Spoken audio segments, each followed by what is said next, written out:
Dear JKSSB aspirants, welcome back to the channel. JKSSB ने जो FAA के posters निकाली है 2026 में, उसमें एक सब्जेक्ट है अकाउंटिंग। कोई कहता है टफ है, कोई कहता है रट्टा मारना पड़ता है, लेकिन सच बात यह है अकाउंटिंग समझ आ गई तो 100% स्कोरिंग सब्जेक्ट है। और अगर पहली ही क्लास में फाउंडेशन गलत हुई तो पूरा सब्जेक्ट कंफ्यूज लगेगा। इसलिए आज हम अकाउंटिंग को बुक से नहीं ज़िंदगी से समझते हैं। तो समझ लीजिए, अगर बिजनेस में अकाउंटिंग ना होती तो बिजनेस अंधा होता। तो चलिए अकाउंटिंग को समझ लेते हैं।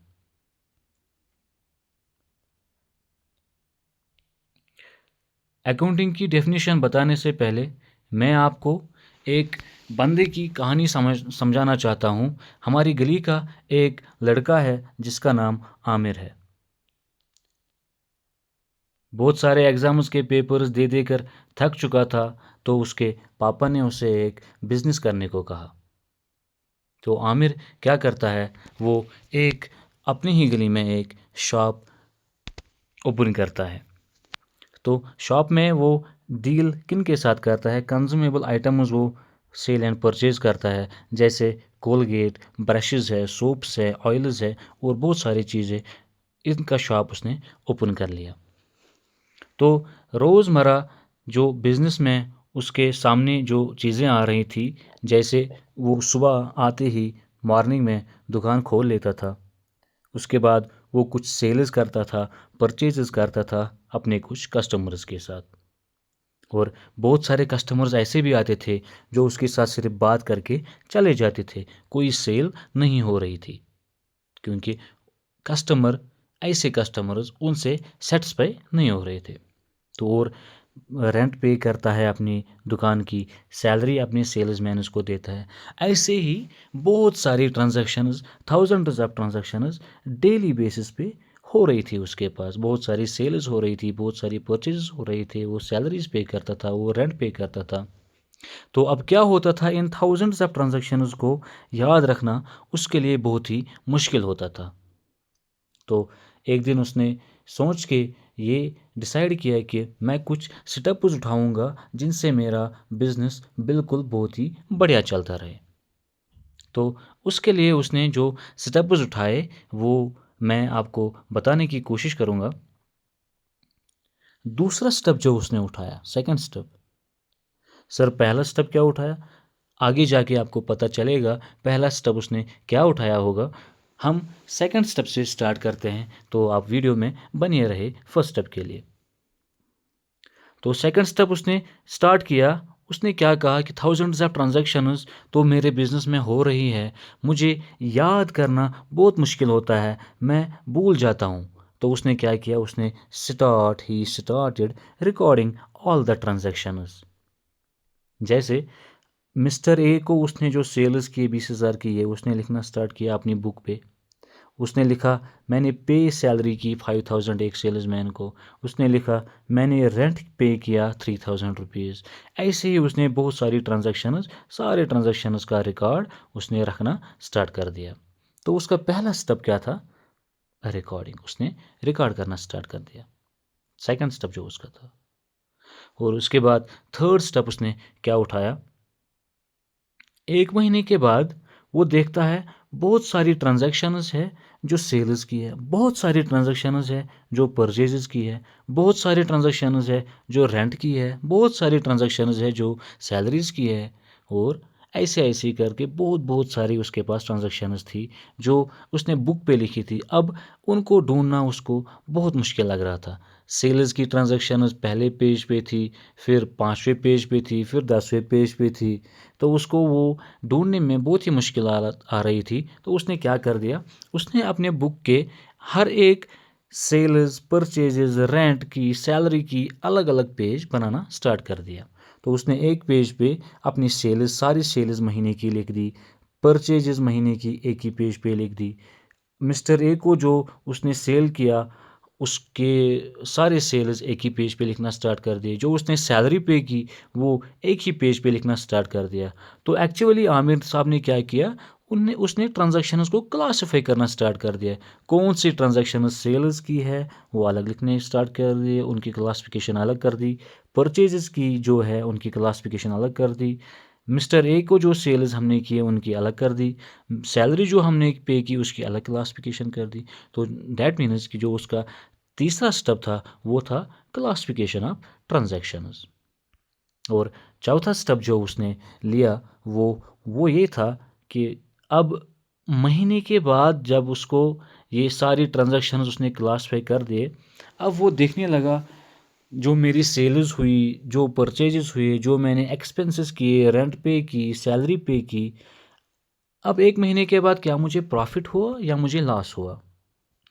जब उसने ये देखना स्टार्ट किया तो उसने अपना प्रॉफिट और लॉस अपने अलग पेज पे देखना स्टार्ट किया, तो उसको पता चला कि मुझे प्रॉफिट 30,000 का हुआ। डैट मीन्स ये वाला स्टेप उसने क्या किया, उसने समरी बनाई, उसने समराइज किया सारे इन क्लासिफिकेशन जो उसने अकाउंट्स की उनकी समराइजेशन की, सारे अकाउंट्स का बैलेंस उसने उठाकर देखा और फिर आखिर में उसको पता चला कि मुझे प्रॉफिट हुआ या लॉस हुआ। तो उसका प्रॉफिट नतीजा ये निकला कि उसका प्रॉफिट हुआ था 30,000 रुपीज़। तो उसने क्या बनाया, प्रॉफिट लॉस अकाउंट और बैलेंस शीट बनाई। मेरे पास आज एसेट्स क्या क्या है, मैं किन का कर्जदार हूँ, मेरे पास लायबिलिटीज़ कौन सी है, मेरे पास प्रॉफिट एक्सपेंसेस क्या हुए, तो उसकी वजह से जो मुझे प्रॉफिट हुआ तो वो 30,000 उसको हुआ। तो इस सेटअप को हमने क्या किया, उसने नाम दिया समराइजेशन ऑफ क्लासिफाइड अकाउंट्स। अब आमिर ये सोचने लगा, पांचवा स्टेप उसने क्या उठाया, ये सोचने लगा सेल्स तो अच्छी हो रही है पर मैं रेंट बहुत ज़्यादा दे रहा हूँ और कस्टमर रिटेंशन भी कम है। तो उसने क्या किया, एनालिसिस स्टार्ट कर दी, अपनी बिजनेस की एनालिसिस स्टार्ट कर दी। मैं सेल्स कितनी कर रहा हूँ, क्या मैं कोई एक्सपेंसेस ज़्यादा तो नहीं कर रहा हूँ, ठीक है। तो उसने ये इंटरप्रेट किया कि मुझे एक्सपेंसेस कम करने पड़ेंगे, मुझे बिज़नेस को इम्प्रूव करना पड़ेगा, मुझे कस्टमर्स को अच्छे से ट्रीट करना पड़ेगा सो दैट कस्टमर रिटेंशन हो। तो ये वाला स्टेप उसने एक्चुअली क्या किया, उसने एनालिसिस एंड इंटरप्रिटेशन किसकी की, अपने बिजनेस की। और इसके बाद जब उसका बिज़नेस अच्छे से चलने लगा, अब उसको बिज़नेस एक्सपेंड करने की ज़रूरत पड़ी, तो वो बैंक के पास गया और लोन उठाने के लिए जा रहा है। बैंक उससे कहता है, आमिर साहब हम आपको लोन क्यों दें, ऐसी कौन सी चीज़ है आपके पास जो हमें ये बताए कि हम आपको लोन दें और अब आप इसको वापस करें। तो आमिर साहब ने क्या किया, छठा स्टेप जो उसने लिया, उसने अपना जो जो सारा ये बनाया था balance sheet, profit and loss, जो उसका प्रॉफिट था, सेल्स थे पूरे, वो बैंक के सामने रखे और बैंक ये बात मान गया और उसने क्या किया, उसने उसको लोन दे दिया। तो ये वाला स्टेप जो उसने उठाया, एक्चुअली उसने किया क्या, उसने कम्युनिकेशन की, उसने रिपोर्ट किया अपने बिजनेस को through these cells, profits, assets, balance sheet, profit and loss account, इनके थ्रू उसने कम्युनिकेट किया, उसने बिजनेस की बात पहुंचाई किसके पास, बैंक के पास। तो उसने क्या किया, कम्युनिकेशन की और रिपोर्टिंग की। ये सारे 6 स्टेप्स जो आमिर साहब ने उठाए, आपको पता है आमिर साहब ने एक्चुअली ये क्या किया। आमिर साहब ने तो अकाउंटिंग की थी, उसको पता ही नहीं था। अकाउंटिंग तो असल में यही है। तो इसकी डेफिनेशन पे अब आते हैं और मैं आपको डेफिनेशन की पहली लाइन पढ़ाता हूँ और देखते हैं क्या अकाउंटिंग की डेफिनेशन भी यही कहती है। जो आमिर साहब ने सारे स्टेप्स उठाए ना, हम देखते हैं क्या अकाउंटिंग की डेफिनेशन भी यही है। तो क्या कहती है अकाउंटिंग की definition, it is the art of recording, classifying and summarising. Aamir साहब ने तो यही किया, उसने ट्रांजैक्शंस को रिकॉर्ड किया, उसके बाद क्लासिफाई किया, उसके बाद समराइज किया। यही तो अकाउंटिंग की डेफिनेशन भी कहती है। इसको आगे समझाने से पहले मैं आमिर साहब का आपको पहला सेटअप समझाता हूँ और उसको समझाने से पहले मैं पहले आपको 2 टर्म्स के साथ आगाह करना चाहता हूँ। बिजनेस में दो टर्म्स आती हैं, एक को कहते हैं इवेंट और दूसरे को कहते हैं ट्रांजैक्शन। कोई भी चीज़ जो बिजनेस में होती है, कोई भी हैपनिंग, कोई भी घटना बिजनेस में होती है, उसको कहते हैं इवेंट। और ऐसी घटना जिसमें फाइनेंशियल इफेक्ट हो, मनी इन्वॉल्वमेंट हो, उसको कहते हैं ट्रांजैक्शन। और ये सारी की सारी ट्रांजैक्शंस इवेंट भी होती है। तो इवेंट और ट्रांजैक्शन में फिर डिफरेंस क्या रहा? इवेंट में मनी का इन्वॉल्वमेंट इफेक्ट नहीं होता है और ट्रांजैक्शन में मनी का इन्वॉल्वमेंट होता है। That means financial effect transaction में होता है। आमिर साहब की अगर बात करें, आमिर साहब जब उसने अपना बिजनेस खोला था तो उसके पास पहले क्या क्या आते थे? उसके जो सुबह सुबह अपना दुकान खोल लेता था, क्या उसमें पैसे का इन्वॉल्वमेंट हुआ था? नहीं। तो ये फिर इवेंट बना था। वो सेल्स बनाता था, परचेजेस करता था, तो यस पैसे की इन्वॉल्वमेंट थी, तो ये ट्रांजैक्शन हुई। वो कस्टमर्स के साथ बात करता था लेकिन सेल्स नहीं बनाता था, सिर्फ बात करता था। क्या उसमें पैसे की इन्वॉल्वमेंट हुई? कोई फाइनेंशियल इफेक्ट हुआ इसमें? नहीं। तो दैट मीन्स ये इवेंट था। वो रेंट पे करता था, सैलरी पे करता था, सेल्समैन को पैसे देता था, सैलरी देता था, तो इसमें मनी का इन्वॉल्वमेंट होता था। दैट मीन्स ये एक ट्रांजैक्शन थी। आई होप यहाँ तक आपको समझ में आ रहा होगा। तो मैंने क्या कहा, इवेंट और ट्रांजैक्शन में क्या फ़र्क है? Any happening in A business is treated as an event and the event that has a financial effect is treated as a transaction. सारी की सारी ट्रांजैक्शंस इवेंट्स होते हैं but not all events are transactions. जैसे कि events तो ये सारे थे लेकिन इवेंट में जब सुबह आमिर अपना दुकान खोलता था वो ट्रांजैक्शन नहीं मानी जाती थी, लेकिन जो ट्रांजैक्शंस है वो भी इवेंट्स होते हैं। और अकाउंटिंग में सिर्फ रिकॉर्ड होते हैं, सिर्फ रिकॉर्ड होते हैं वो सारी चीज़ें जो ट्रांजैक्शंस हो। हर एक इवेंट का रिकॉर्ड नहीं होता है और सिर्फ वही इवेंट्स रिकॉर्ड होते हैं जिनको हम ट्रांजैक्शंस में क्लासिफाई करते हैं। और दूसरी जो अगर हम डेफिनेशन इवेंट्स और ट्रांजैक्शन की देखेंगे तो कोई भी ट्रांजैक्शन जो होता है ना उसका रिजल्ट होता है। कोई भी ट्रांजैक्शन जब बिजनेस में होता है, कुछ ट्रांजैक्शंस ऐसे हैं जिनका दूसरी चीज़ों पे कोई इम्पैक्ट पड़ता है और उससे कुछ दूसरा रिजल्ट भी निकलता है। उस रिजल्ट को इवेंट का नाम देते हैं। जैसे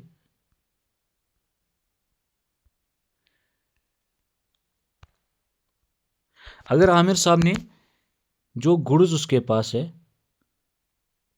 उनकी सेल की 20,000 रुपीज़ की, तो मुझे बताओ ये एक ट्रांजैक्शन है ना, मनी का इन्वॉल्वमेंट है, फाइनेंशियल इफेक्ट है इसमें, फाइनेंशियल कैरेक्टर की ट्रांजैक्शन है। तो इसमें से इसका रिजल्ट क्या हुआ? उसके पास जो गुड्स थे वो कम हो गए और उसके पास जो सेल्स हुई उसके बदले पैसे आ गए, तो पैसा कैश बढ़ा। तो ये रिजल्ट हुआ ना इस ट्रांजैक्शन का। तो ये जो गुड्स का कम होना ये एक इवेंट बन गया और ये जो प्रॉफिट उसने कमाया ये भी एक इवेंट बन गया। ये रिजल्ट किसका है? इस ट्रांजैक्शन का। और ट्रांजैक्शंस का जो रिजल्ट होता है उनको इवेंट्स का नाम दिया जाता है। आई होप यहाँ तक आपको बिल्कुल क्लियर हुआ होगा। Result of transaction is equal to event. अब बात समझने वाली यहाँ पर क्या है, सिर्फ और सिर्फ बिजनेस में जब हम रिकॉर्डिंग करते हैं तो उसमें सिर्फ ट्रांजैक्शंस रिकॉर्ड होते हैं जो फाइनेंशियल कैरेक्टर की ट्रांजैक्शंस हो। हर एक इवेंट रिकॉर्ड नहीं होता है, सिर्फ वही इवेंट्स रिकॉर्ड होते हैं जो ट्रांजैक्शन हो और जो फाइनेंशियल इफेक्ट हो। तो फिर आमिर साहब ने मुझे बताया पहला स्टेप क्या लिया होगा जब उसने अपने बिजनेस में thousands of transactions, thousands of events, thousands of happenings देखी होगी।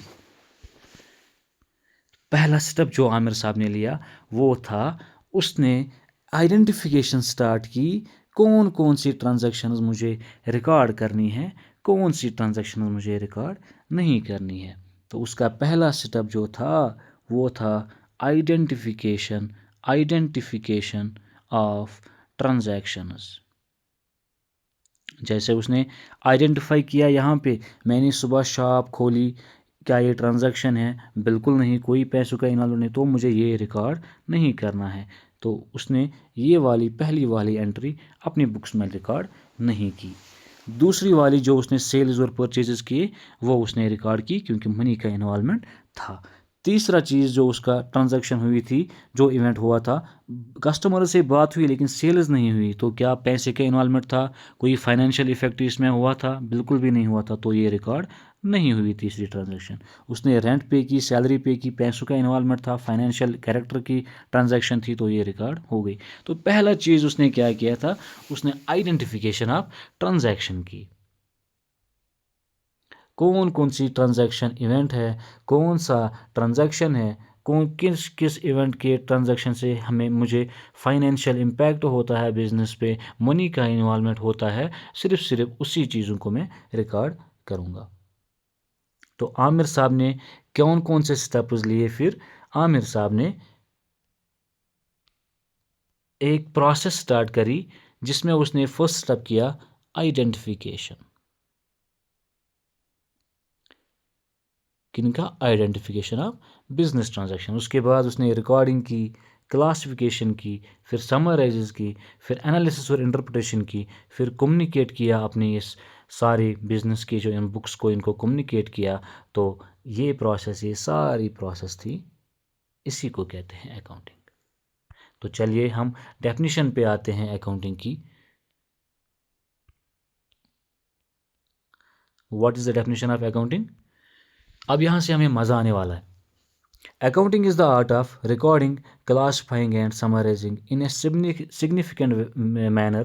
तो हम अकाउंटिंग एक आर्ट है जिसमें हम रिकॉर्ड करते हैं ट्रांजैक्शंस को, क्लासीफाई करते हैं ट्रांजैक्शंस को और समराइज करते हैं ट्रांजैक्शंस को, ऐसे अंदाज में, इस अंदाज में जो भी ट्रांजैक्शंस और इवेंट्स हुए वो फाइनेंशियल कैरेक्टर के हो, और इनको हम इन टर्म्स ऑफ मनी रिकॉर्ड करते हैं, पैसों में, रुपीज़ में इनको रिकॉर्ड किया जाता है। बाकी किसी भी डिनोमिनेशन में इनका रिकॉर्ड नहीं होता है, सिर्फ और सिर्फ मनी के टर्म्स में इनको हम रिकॉर्ड करते हैं जो भी ट्रांजैक्शंस होते हैं। तो हमने डेफिनेशन ऑफ अकाउंटिंग में क्या समझा फिर, कि अकाउंटिंग एक आर्ट है किस चीज़ का? रिकॉर्ड करने का, क्लासीफाई करने का और समराइज करने का। किन चीज़ों की रिकॉर्डिंग, क्लासिफिकेशन, समराइजेशन?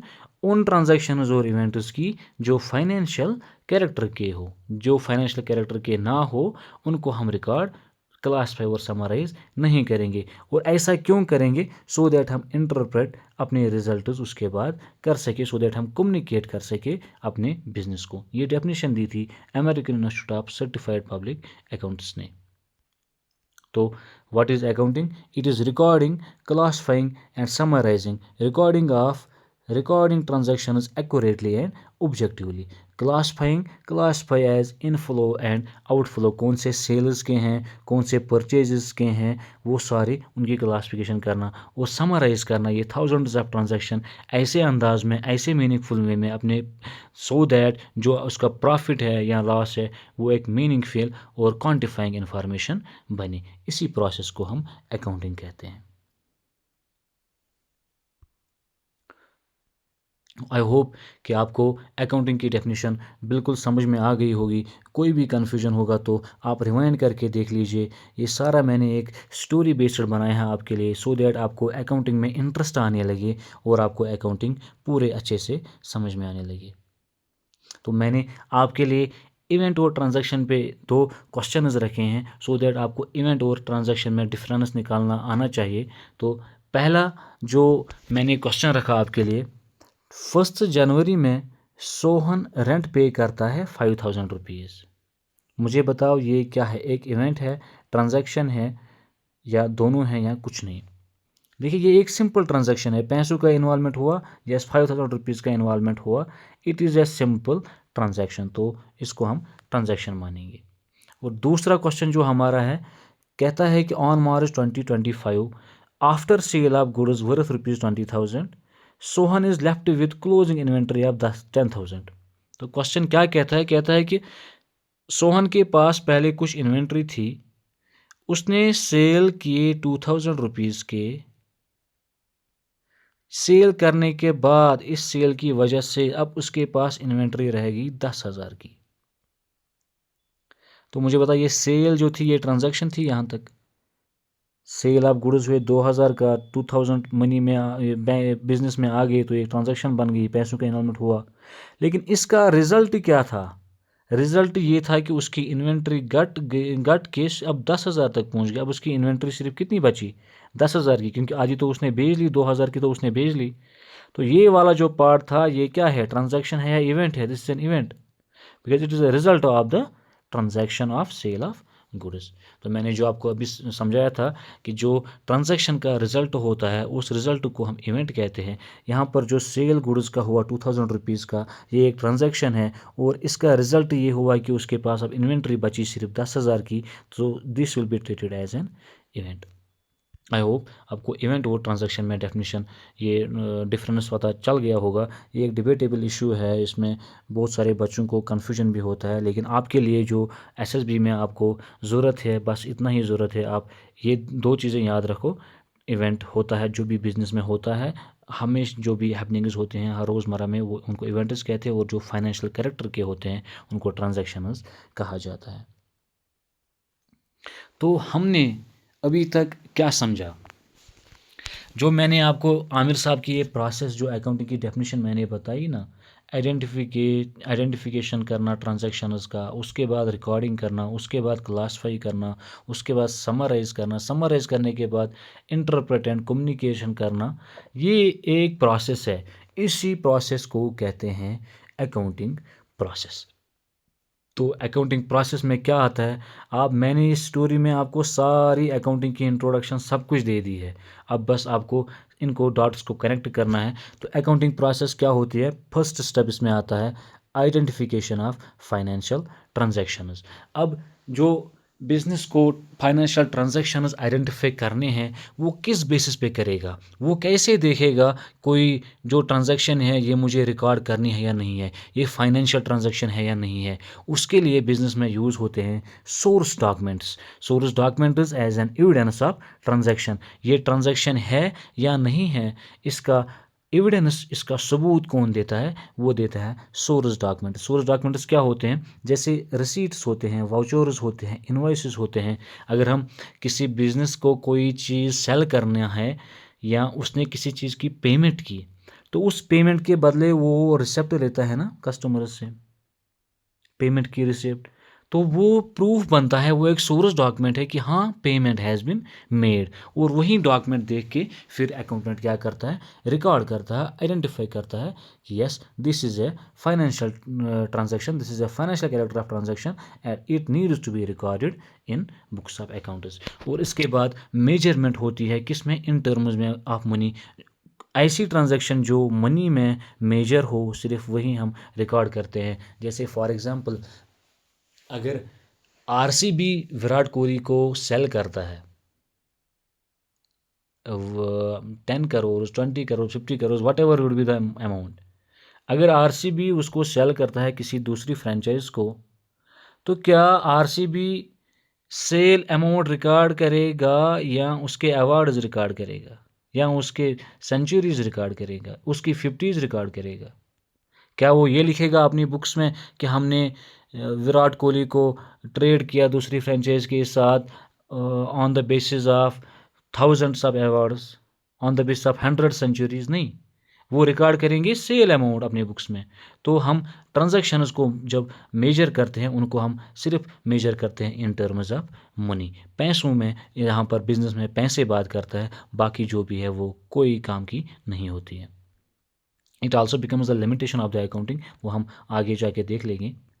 तो सेकंड स्टेप क्या था? हमने पहला आइडेंटिफाई किया ट्रांजैक्शन को, फिर मेजर किया in terms of money, and third step is we will record the identified transactions. और बिजनेस में जो भी हम रिकॉर्डिंग करते हैं वो हम करते हैं उनके लिए बिज़नेस में जर्नल्स होते हैं और सब्सिडरी बुक्स होते हैं, जिसमें कैश बुक आता है, सेल्स बुक आता है, परचेजेस बुक आता है, सेल्स रिटर्न बुक, ऐसे ही परचेज रिटर्न बुक है, बिल्स रिसीवेबल बुक है, बिल्स पेएबल बुक है। ये सारी चीज़ें हमने आगे जाके पढ़नी है, यही तो सिलेबस है एफएए का। तो इसकी बेस बनाने के लिए हमने आपको ये सारी कहानी, सारी जो डेफिनेशन है ये आपको समझाई। तो उसके बाद हमारा जो रिकॉर्डिंग होता है बिज़नेस में, वो हम करते हैं फिर इन ट्रांजैक्शंस का जर्नल्स में और सब्सिडरी बुक्स में उनको रिकॉर्ड करते हैं। और चौथा स्टेप हमारा क्या बनता है अकाउंटिंग में, अकाउंटिंग प्रोसेस में हम क्लासीफाई करते हैं ट्रांजैक्शंस को। एक नेचर के ट्रांजैक्शंस एक ही प्लेस पे, एक ही जगह पे रखते हैं। सेल्स की एक ही जगह, परचेजेस की एक ही जगह पे रखेंगे, क्रेडिटर्स की अलग एक ही जगह पे रखेंगे, डेटर्स की एक ही जगह पे रखेंगे। तो इनको इस वाले स्टेप को हम कहते हैं क्लासिफिकेशन। और ये क्लासिफिकेशन जो बिज़नेस में होती है वो हम उसको हम लेजर पोस्टिंग कहते हैं। जो हमने ये बनाया ना, ये वाला परचेज का अलग बुक, इसका अलग अकाउंट, डेटर्स का अलग अकाउंट, इनको हम कहते हैं लेजर्स। ये भी हमें सिलेबस में है। तो क्लासिफाइंग हम जो करते हैं बिजनेस में, वो हम कैसे करते हैं, बाय मेकिंग लेजर्स। और उसके बाद जो हमारा अगला स्टेप होता है वो समराइजेशन। समराइजेशन में क्या किया था, जब मैंने आपकी आमिर साहब की आपको जो एग्जांपल समझाई थी, समराइजेशन में उसने क्या किया, अपना प्रॉफिट देखना स्टार्ट किया, अपना लॉस देखना स्टार्ट किया, अपने बैलेंसेस देखने स्टार्ट किए, अपने एसेट्स देखने स्टार्ट किए, मेरे पास अब क्या प्रॉफिट हुआ, क्या लॉस हुआ। सो इस समराइजेशन प्रोसेस में हम क्या करते हैं, to know results of the business operation useful to users. तो इसमें रिजल्ट क्या हुआ, प्रॉफिट हुआ, लॉस हुआ। तो ये समराइजेशन स्टेप जब बिजनेस में किया जाता है, वो हम उस स्टेप में ट्रायल बैलेंस बनाते हैं, trading profit and loss account बनाते हैं, बैलेंस शीट बनाते हैं। ये सारी चीज़ें जो मैंने आपको समझाई, balance sheet, trial balance, ledgers, purchase, sales, cash book, journal, ये सारा हमें इस अकाउंटिंग में सिलेबस में है और हमें यही सारा पढ़ना है। तो आज के बाद अब आपको समझ में आएगा कि ये सारी चीज़ें हम बनाते क्यों हैं, क्योंकि हमें रिकॉर्ड करने होते हैं ट्रांजैक्शंस, उनको क्लासीफाई करना होता है, उनको समराइज करना होता है। वो इन चीज़ों को, इस प्रोसेस को हम अंजाम देने के लिए हम ये वाली सारी बातें बनाते हैं, ये सारी चीज़ें बनाते हैं। जर्नल्स बनाते हैं रिकॉर्ड करने के लिए, लेजर्स बनाते हैं क्लासिफिकेशन करने के लिए, ट्रायल बैलेंस शीट्स ये बनाते हैं समराइजिंग करने के लिए। और उसके बाद जो दूसरा स्टेप था उसका, उसने एनालिसिस एंड इंटरप्रिटेशन की। और इसमें उसने क्या देखा, अपनी बिजनेस की स्ट्रेंथ्स और वीकनेसेस देखी। मेरे एक्सपेंसेस ज़्यादा हो रहे हैं, इनको कम कैसे करें, प्रॉफिट कम हो रहा है, प्रॉफिट को कैसे बढ़ाएंगे। तो बिज़नेस की एनालिसिस और इंटरप्रिटेशन स्टार्ट की। और उसके बाद लास्ट में उसने कम्युनिकेट किया अपने यूज़र्स को फॉर डिसीजन मेकिंग, कि वेदर हम आपको लोन दें या ना दें। तो उसके जो ये कम्युनिकेशन है, दैट मीन्स जो ये कम्युनिकेशन है, अगर इसकी वजह से ये अकाउंटिंग क्या बनती है, it becomes the language of business. अगर आपको बिजनेस किसी को समझाना है तो आप कैसे समझाओगे, अपनी अकाउंट्स दिखाकर। तो ये अकाउंट्स लैंग्वेज बनती है बिजनेस की, ये कम्युनिकेट कर पाती है दूसरों के साथ, अपने यूज़र्स के साथ। जो बिज़नेस के यूज़र्स होते हैं उनके साथ कम्युनिकेट करने के लिए आपको फिर डिसीजन मेकिंग बनाने के लिए ये अकाउंटिंग करनी पड़ती है। So accounting becomes the language of business. ये सारे स्टेप्स जो हमने किए, इन सारे स्टेप्स को कहते हैं ये एक अकाउंटिंग प्रोसेस है। तो इनको याद रखने के लिए जो निमोनिक है, IMRC SAC, इसको याद रखो। आई stands for identification, M for measurement in terms of money, R होता है रिकॉर्डिंग करना, C होता है क्लासिफिकेशन करना, S होता है समराइजेशन करना, A होता है analysis and interpretation, and C होता है लास्ट स्टेप, इसको कहते हैं कम्युनिकेशन। तो हमने अकाउंटिंग प्रोसेस भी समझ ली। होप आपको यहाँ तक बिल्कुल क्लियर हुआ होगा और आपको सारी बातें समझ में आ रही होगी। मैंने आपको अभी बताया जो ये अकाउंटिंग है ये बनती है लैंग्वेज ऑफ द बिज़नेस। किन के लिए, उनके यूज़र्स के लिए। समझाना, बिज़नेस को समझाना किसको है। अगर बिज़नेस को अपनी बातें समझाना है, बिज़नेस को समझा, बिज़नेस कहाँ पर है, प्रॉफिट क्या है, लॉस क्या है, किस पोजीशन पे आज बिज़नेस स्टैंड है, ये किन को इसको समझाना है। तो उनको हम यूज़र्स कहते हैं। यूज़र्स दो तरीके के होते हैं, इंटरनल यूज़र्स होते हैं, एक्सटर्नल यूज़र्स होते हैं। इंटरनल यूज़र्स जो बिज़नेस के अंदर यूज़र्स होते हैं, जैसे ओनर है बिज़नेस का, उसको पता होना चाहिए मेरा बिज़नेस कैसे चलता है, इसमें प्रॉफिट कितना है, लॉस हुआ है या प्रॉफिट हुआ है, आज मेरे पास कितने एसेट्स है, कितने रिसोर्स है मेरे पास इस बिज़नेस में। तो ओनर के लिए ये कम्युनिकेशन ज़रूरी होती है। तो इसलिए ये अकाउंटिंग हम बनाते हैं ताकि उसके यूज़र्स को एक मीनिंगफुल अच्छी इन्फॉर्मेशन मिले सो दैट वो डिसीजंस आगे जाके ले पाए, हमें बिज़नेस में अब क्या क्या चीज़ें करनी है, कौन चीज़ें इम्प्रूव करनी है, किस चीज़ों पे हमें काम करना है। तो ओनर एक इंटरनल यूज़र बनता है।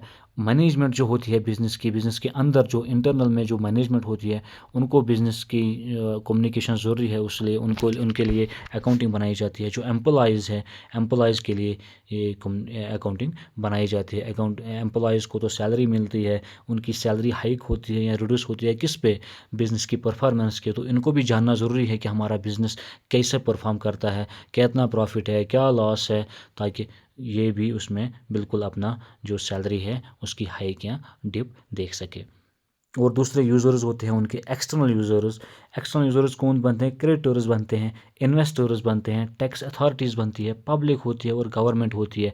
जैसे क्रेडिटर्स हैं, जिनके जो बिज़नेस के किसी भी क्रेडिटर से जो उधार पे सामान खरीदता है, उनको तो पता होना चाहिए जिस बिज़नेस को हमने उधार पे सामान बेचा है वो आज कैसा परफॉर्म करता है। तो उनको भी वो भी एक यूज़र बनता है इस बिज़नेस का। इन्वेस्टर्स जो होते हैं इस बिज़नेस में, जिन्हें भी पैसे लगाए होते हैं इस बिज़नेस में, उनको भी ये पता होना जिसमें हमने पैसे लगाए हैं क्या वो ग्रो कर रहा है या नहीं करता है। टैक्स अथॉरिटीज़ को ये इसकी इन्फॉर्मेशन ज़रूरत पड़ती है, पब्लिक को ज़रूरत पड़ती है।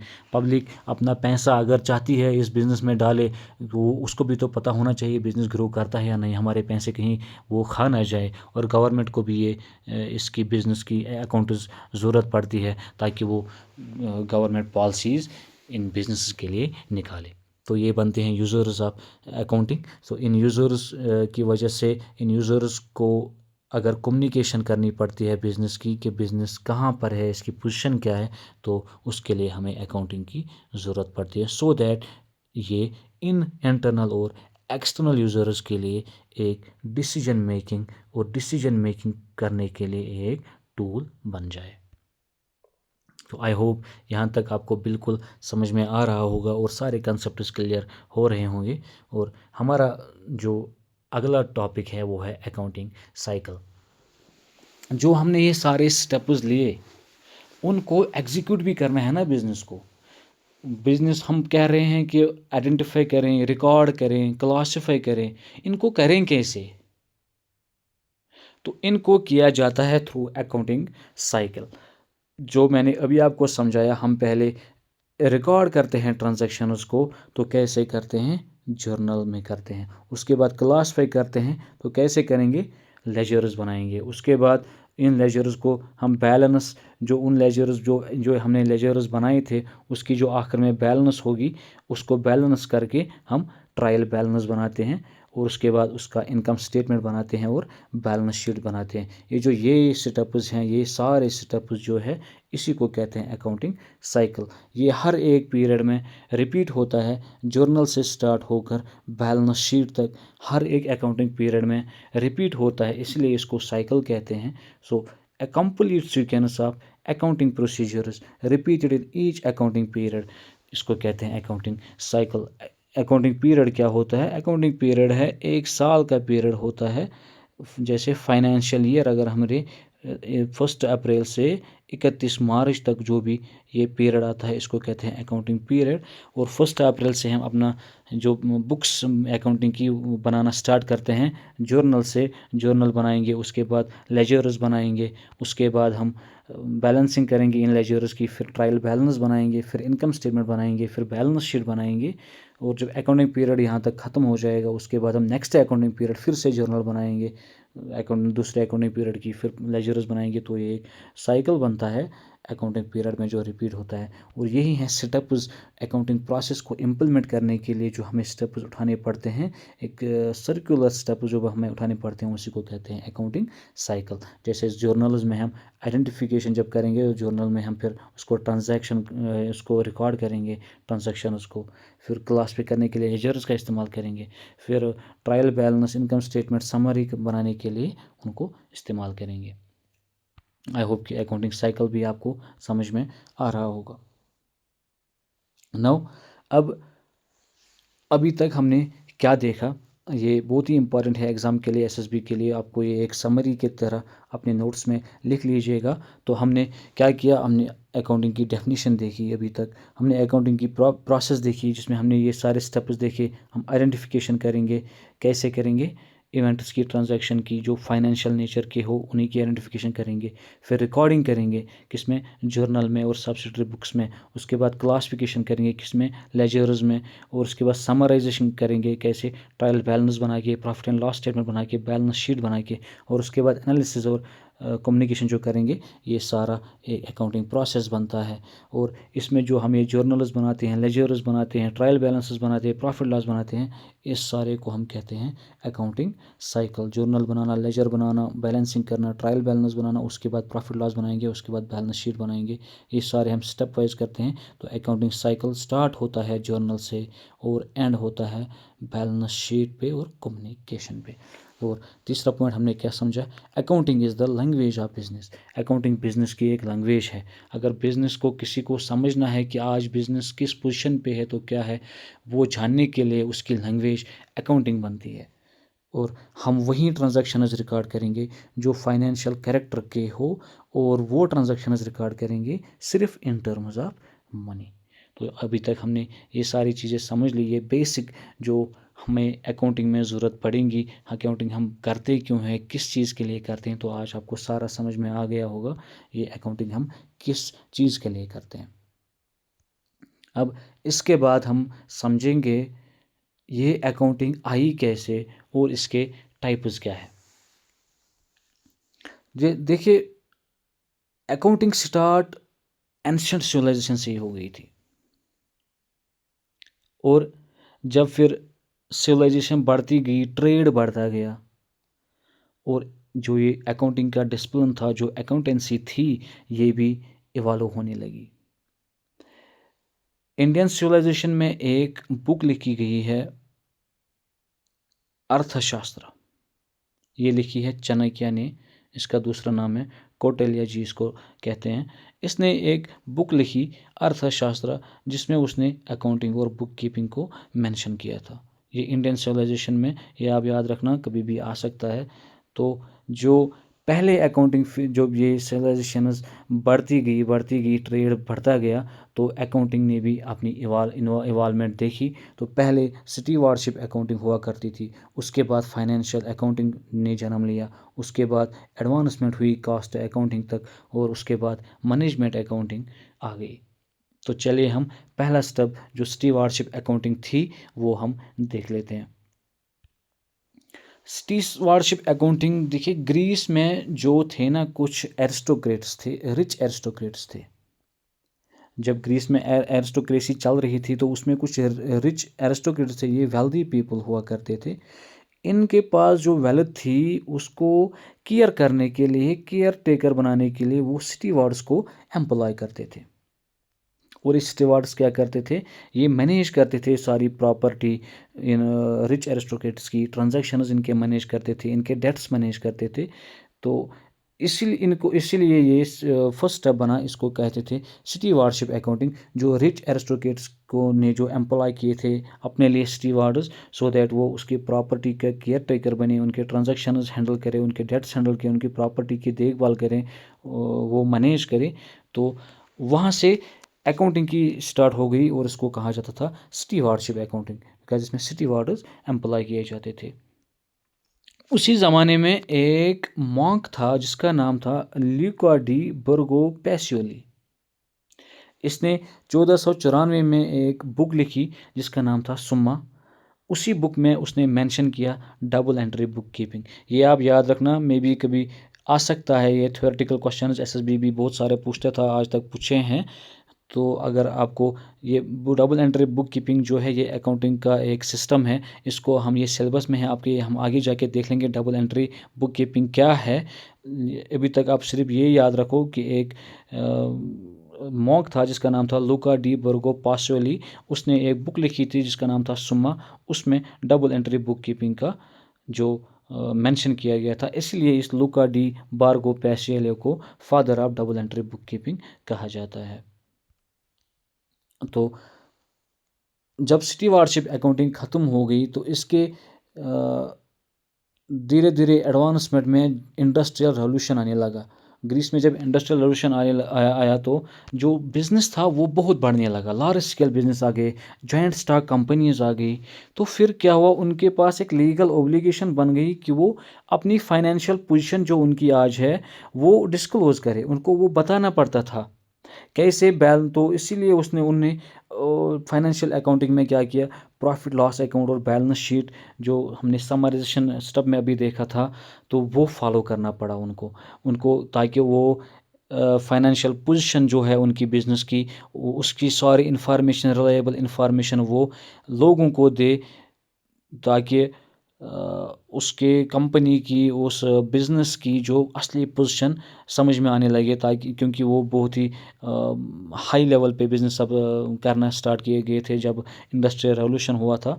तो इसमें क्या गया, उनके लिए लीगल ऑब्लिगेशन बन गई, वो अपनी फाइनेंशियल पोजीशन डिस्क्लोज करें, उसके लिए प्रॉफिट एंड लॉस बनाए, और ये करने के लिए उनको स्ट्रिक्ट रूल्स फॉलो करने पड़ते थे फाइनेंशियल अकाउंटिंग में, जिनको हम कहते हैं अकाउंटिंग स्टैंडर्ड्स। अकाउंटिंग स्टैंडर्ड्स क्या होते हैं, ये होते हैं रूल्स जो फॉलो करने पड़ते हैं एक बिज़नेस को, एक कंपनी को, जो जिन रूल्स को फॉलो करने के बाद वो अपने अकाउंटिंग स्टार्ट करें, अपनी अकाउंटिंग के बुक्स बनाएं। तो जैसे अगर एक कंपनी है, वो फाइनेंशियल स्टेटमेंट्स क्यों बनाएंगे, वो ताकि वो अगर एक किसी को बंदे को उसमें इन्वेस्ट करना है कंपनी को, वो फाइनेंशियल स्टेटमेंट्स को देख कर ये समझे शुड आई इन्वेस्ट और नॉट। उसको फाइनेंशियल स्टेटमेंट्स बनाने हैं ताकि जैसे हमारे finance minister F Nirmala Sitharaman, उसको दिखाएं, give all info to me and public को भी दे और गवर्नमेंट को भी दो, ताकि ये कम्युनिकेशन जो हो वो अच्छे से हो और आपकी पोजीशन, फाइनेंशियल पोजीशन आज पता चले। इसी प्रोसेस इसी को हम कहते हैं फाइनेंशियल अकाउंटिंग, जिसमें हम profit loss statements, financial statements बनाते हैं, ताकि एक ये डिस्क्लोज कर पाए फाइनेंशियल पोजीशन किसकी, अपनी बिजनेस की। और इसमें स्ट्रिक्ट रूल्स फॉलो किए जाते हैं जिनको कहते हैं अकाउंटिंग स्टैंडर्ड्स। तो इसको कहते हैं फाइनेंशियल अकाउंटिंग। उसके बाद आया, जब एडवांसमेंट हुई बिजनेस की, तो उसके बाद आया कॉस्ट अकाउंटिंग।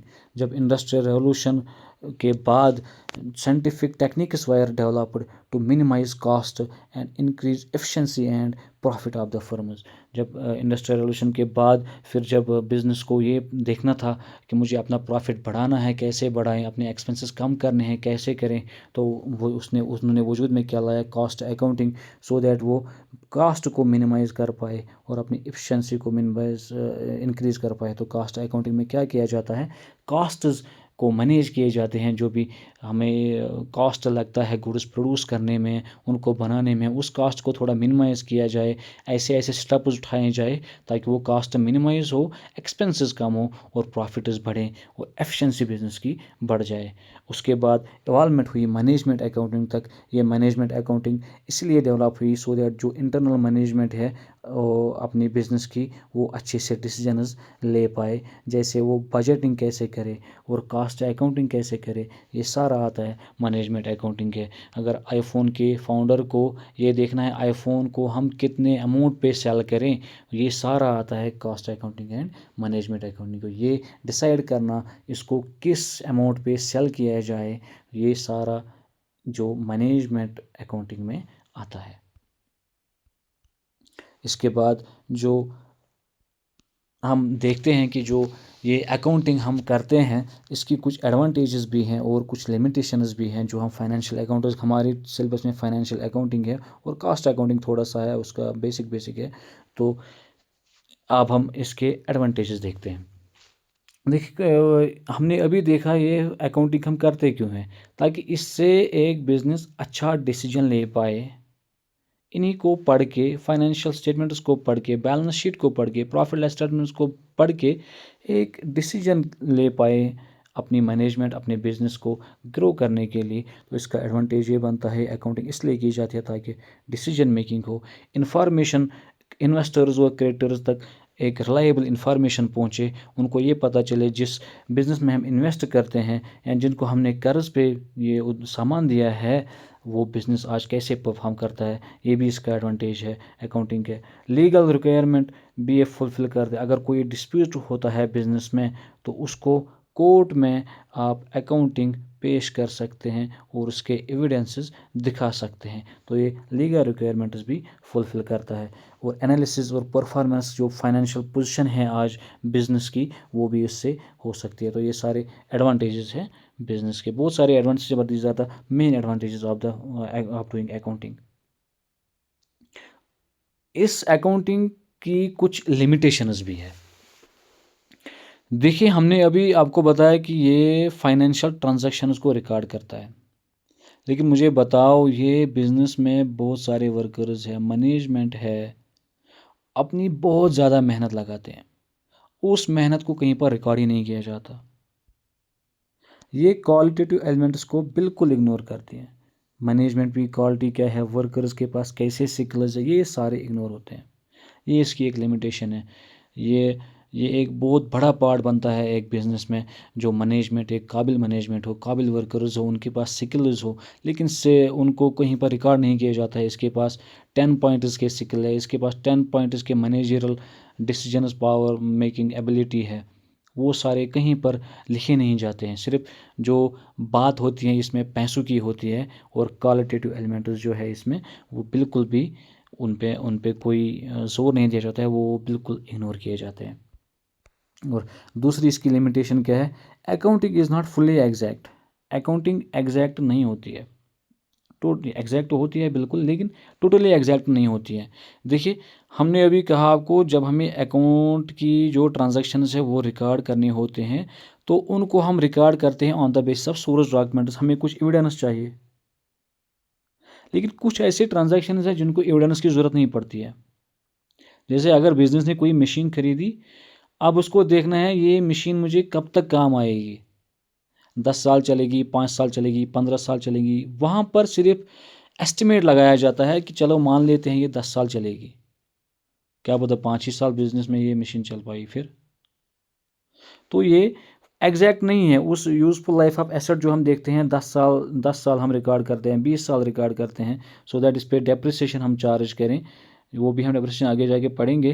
तो उसमें कोई एविडेंस नहीं होता है कि 10 साल काम करें, 20 साल काम करें ये मशीन, और हम उसको अकाउंट्स में रिकॉर्ड करते हैं।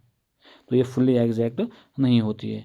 तीसरा जो इसकी लिमिटेशन है, ये प्राइस लेवल चेंजेस को इग्नोर करती है। प्राइस लेवल चेंजेस से क्या मतलब है, अगर बिज़नेस में कोई एसेट है, या फॉर एग्जांपल मशीन अभी बिज़नेस में कोई खरीदी, तो इसको हमें हिस्टोरिकल कॉस्ट पे बुक्स में मेंशन करना पड़ता है। जिस पे खरीदा उस पे लिखो। आज का वैल्यू जो मशीन का है उस पे कोई ध्यान बिज़नेस नहीं देता है। आज का वैल्यू चाहे जो भी मशीन का हो, चाहे कम हुआ हो या ज़्यादा हुआ हो, आप हिस्टोरिकल कास्ट पे रिकॉर्ड, जिस पे परचेज़ किया है उस पे लिखो। करंट जो मार्केट वैल्यू है वो इग्नोर किया जाता है। तो प्राइस लेवल में जो चेंज आती है, कम ज़्यादा इस मशीन की, एसेट्स की, उन पर कोई ध्यान नहीं दिया जाता है, सिर्फ हिस्टोरिकल कास्ट पे। ये भी हम अकाउंटिंग के, जब हम अकाउंटिंग का फ्रेमवर्क पढ़ेंगे ना, इसके कंसेप्ट पढ़ेंगे, अजम्पशंस पढ़ेंगे, उसमें हिस्टोरिकल कास्ट का एक कंसेप्ट आता है, इम्पॉर्टेंट कंसेप्ट है। तो ये भी हम आगे जाके पढ़ेंगे। लेकिन अभी तक आप याद रखो कि ये जो लिमिटेशन, ये एक लिमिटेशन बनती है अकाउंटिंग की। और अकाउंटिंग से विंडो ड्रेसिंग भी होती है। विंडो ड्रेसिंग से मतलब क्या होता है कि अगर कोई बिज़नेस को अपनी फाइनेंशियल पोजीशन बतानी हो, कुछ इधर उधर झूठा वूटा लिख के वो फाइनेंशियल पोजीशन बताता है, मेरी फाइनेंशियल पोजीशन आज ये है, अपनी बेटर पोजीशन दिखाने के लिए वो विंडो ड्रेसिंग भी करता है, मेरी पोजीशन आज ये है, लेकिन एक्चुअली वो उसकी पोजीशन आज नहीं होती है। वो अपनी पोजीशन ज़्यादा दिखाता है, लेकिन उसकी पोजीशन असल में कम होती है, क्योंकि वो अकाउंटेंट्स तो उसी के, जो अकाउंटेंट्स है वो रिकॉर्ड करते हैं, वही मेंटेन करते हैं, वो उसमें विंडो ड्रेसिंग भी कर सकते हैं। तो ये लिमिटेशंस बनते हैं अकाउंटिंग के। अभी तो जो हमने ये सारा प्रोसेस देखा, अब हम बुक कीपिंग की तरफ जा रहे हैं। देखिए, जो हमने ये सारा प्रोसेस देखा ना अकाउंटिंग का, जो मेन पॉइंट हमारा वही वो कुछ पॉइंट्स थे, आइडेंटिफाई करना, ट्रांजैक्शन करना, बाकी तो ये थ्योरेटिकल है। जो हमने अभी देखा ना अकाउंटिंग की प्रोसेस, उसमें हमने पहले देखा आइडेंटिफिकेशन, उसके बाद देखा रिकॉर्डिंग, उसके बाद देखा क्लासिफाइंग, उसके बाद देखा हमने समराइजिंग, उसके बाद हमने देखा इंटरप्रिटेशन एंड कम्युनिकेटिंग। ये 7 स्टेप्स में जो ये पहले के 4 स्टेप्स हैं ना, आइडेंटिफाइंग, रिकॉर्डिंग, क्लासिफाइंग, समराइजिंग, इन 4 स्टेप्स को कहते हैं बुक कीपिंग। Book keeping.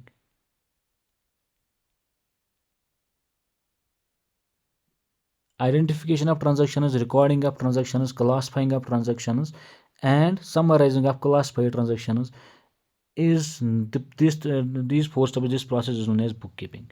तो bookkeeping में क्या क्या आते हैं? Identification, recording, classifying and book keeping में, यानी कि अपनी बुक्स मेंटेन करना, अपनी बुक्स बनाना। बुक्स में हम क्या बनाएंगे, क्या करेंगे? रिकॉर्ड ही तो करेंगे, और उसके बाद उनको क्लासिफाई करेंगे और समराइज करेंगे। ये वाला जो पोर्शन है इसको कहते हैं बुक कीपिंग। और ये सारे 7 स्टेप्स जो हैं बुक कीपिंग के, प्लस इसके साथ जो आइडेंटिफिकेशन जो होती है, इंटरप्रिटेशन और कम्युनिकेशन, ये सारे आते हैं, इसको कहते हैं accounting. Book keeping plus interpreting and communicating, इसको कहते हैं अकाउंटिंग। तो बुक कीपिंग और अकाउंटिंग में क्या फ़र्क है? Book keeping involves identification, measuring, recording and classifying. ये 4 स्टेप्स किस में आते हैं? बुक कीपिंग में। और अकाउंटिंग क्या होती है? बुक कीपिंग, ये 4 steps plus summarising, analysing and interpreting, इसको अकाउंटिंग कहते हैं। तो दैट मीन्स अकाउंटिंग कहाँ से स्टार्ट होती है? बुक कीपिंग से, और एंड कहाँ होती है? कम्युनिकेशन, इंटरप्रेटिंग पे। ये फर्स्ट स्टेज ऑफ अकाउंटिंग होते हैं। पहले हम करते क्या है? आइडेंटिफाई ही करते हैं, मेजर करते हैं, फिर रिकॉर्ड करते हैं, फिर क्लासीफाई करते हैं। तो ये पहला फर्स्ट स्टेज बनता है ना अकाउंटिंग का, इसी को कहते हैं book keeping is the primary stage of accounting. And जो अकाउंटिंग है ये सेकेंडरी स्टेज है। It starts wire book keeping and book keeping कहाँ एंड होती है? क्लासिफाइंग से। ओके, तो अकाउंटिंग कहाँ से स्टार्ट होती है? फिर वहीं से अकाउंटिंग स्टार्ट होती है। बुक कीपिंग का ऑब्जेक्टिव क्या है?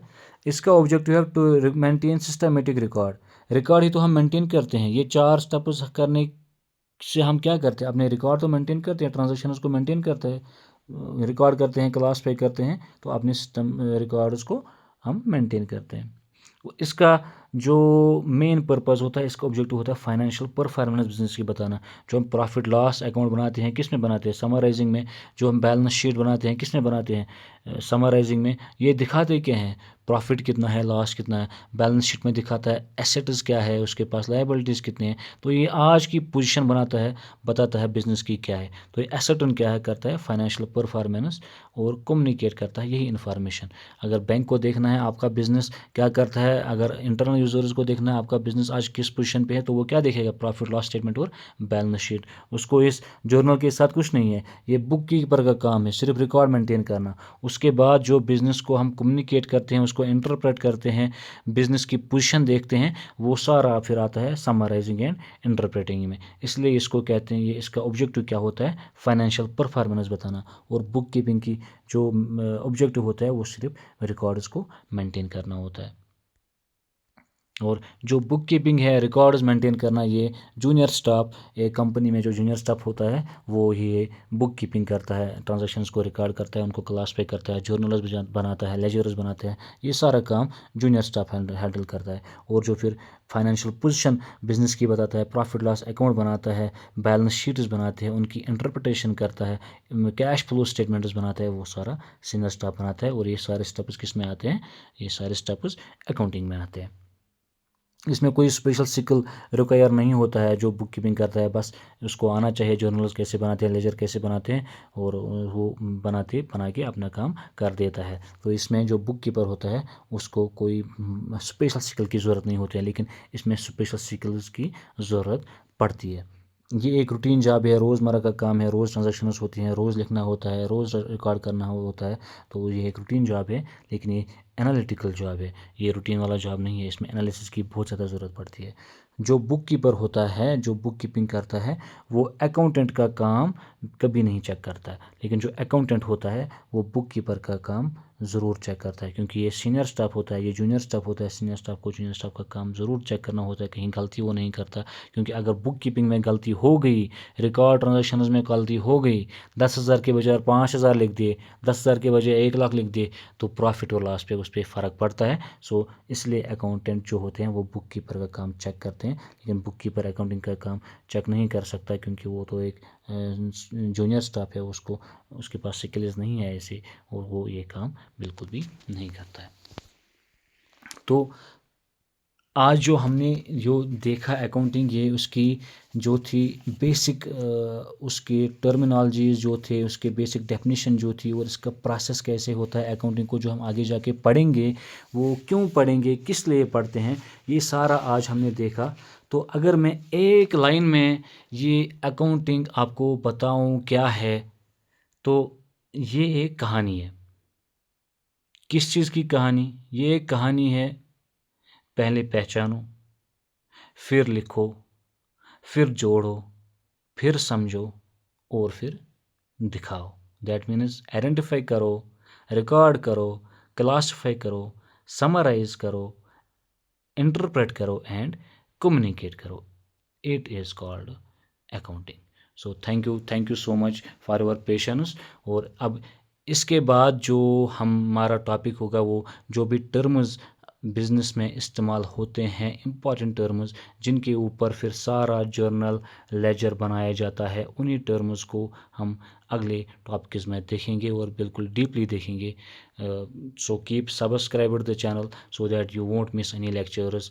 एंड हमारा टारगेट रहेगा JK SSB में जो अकाउंटेंसी है, इसको 100% कंसेप्चुअली पढ़े, और इनमें जो क्वेश्चंस आएंगे वो हमें बिल्कुल फिंगर टिप्स पे पता हो। Thank you so much.